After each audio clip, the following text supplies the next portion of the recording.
Hey mensen! Ja, maar het gaat goed en dus ik ga het voor jullie maken. Ja, oké. Soms horen jullie misschien gebrabbel tussendoor en zo. Dat komt omdat mijn nicht en mijn zus aan het spelen zijn. Ik hou van... Ja...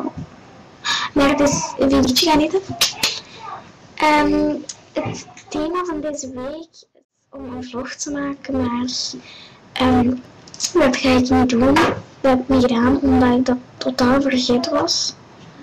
Mijn zus was bezig in de morgen tot haar kamer beneden en toen begon ze te filmen. En toen dacht ik, oh ja, je moet de vlog maken. Dus ik dacht eerst om te ontbijten en zo, omdat het was ook al zo al middag zo. Ja, 12 uur. Toen had ik echt geen zin meer om een vlog te maken, omdat het dan nog niks staat.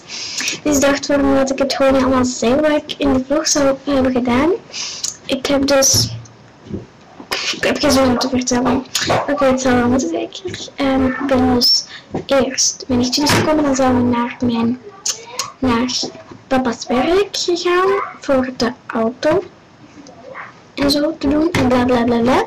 Dan zijn we naar mijn grote zus gegaan en mijn neefje is daar 1-2 jaar en die wou dat we bleven, dus dan zijn we daar 2 uurtjes gebleven en mijn ouders zijn dan weggegaan en we hebben dan toch een beetje van eten gepakt en zo, omdat we dan vertrekken. En dan zijn we naar huis gegaan. Nee, dan zijn we naar oma gegaan en dan zijn we naar de berg gegaan en dan zijn we naar ciao.